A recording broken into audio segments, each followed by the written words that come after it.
Clinicians, I think, increasingly realize the importance of deprescribing. I think the challenge is that, primary care visits are so complex. You have 15 minutes for that visit. I think that's a huge part of the challenge. We were trying a two-pronged approach. So one approach was to really arm primary care clinicians with phrases that they could use, questions they could ask both of themselves and of patients and caregivers. This was for patients with dementia in primary care. So questions they could ask to help sort out whether the medication was still really helping the patient or aligned with their goals. And questions they could ask themselves. So for example, when thinking about a new symptom, always think about medications first. So if someone is falling or if someone is really sleepy, for example, it may not occur to us often that the medication is to blame. Or if someone is eating less, maybe they're nauseated because they're taking 10 pills a day.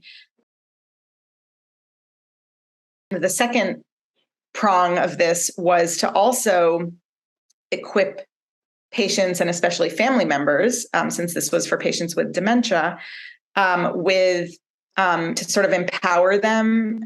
First of all, to give them to introduce them to the idea that deprescribing is even an option. I think many patients and families don't even realize. They think, well, my doctor prescribed all these medicines, so they must be helping me and they must be necessary.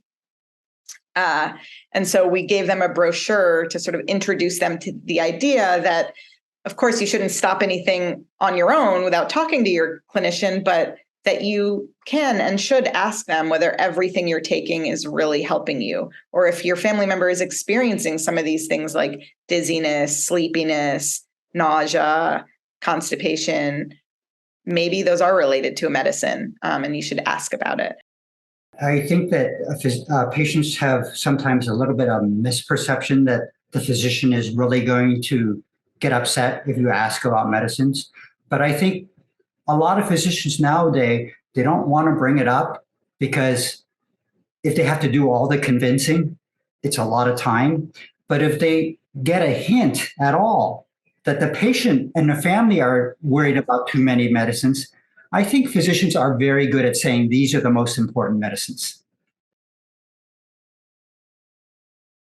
Shared decision-making is the important idea that we should be making decisions in partnership with patients and families. And we often think about that in terms of, the big, more rare decisions like whether or not to have a surgery. But it's really important in terms of the everyday decisions like medications as well.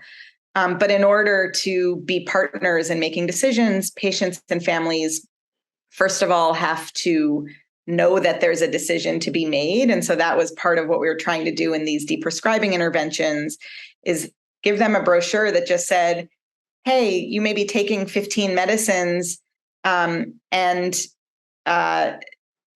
not a given that you have to be taking them. It's something to talk with your doctor about. So just, the first part is just knowing that there's a decision to be made. The last part of shared decision-making is that we have to elicit people's preferences and understand what matters to them, and then help them arrive at a decision, or together arrive at a decision that helps them achieve those goals. There, we were trying a different approach, which was to use our multidisciplinary team. So use clinical pharmacists who really have the expertise in medications, and can take a lot of the burden off the primary care clinicians who may have 12 things to deal with during that brief visit.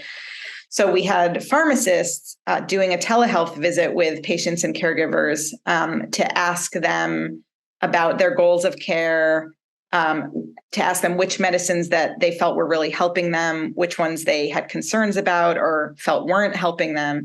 And then the pharmacist provided the primary care provider with deprescribing recommendations. And we found that the primary, just in this pilot so far, just looking at whether this was feasible, we found that the primary care providers, in the vast majority of instances, readily accepted the pharmacist's recommendations, and we're just so grateful to have someone tackling this complicated problem for them.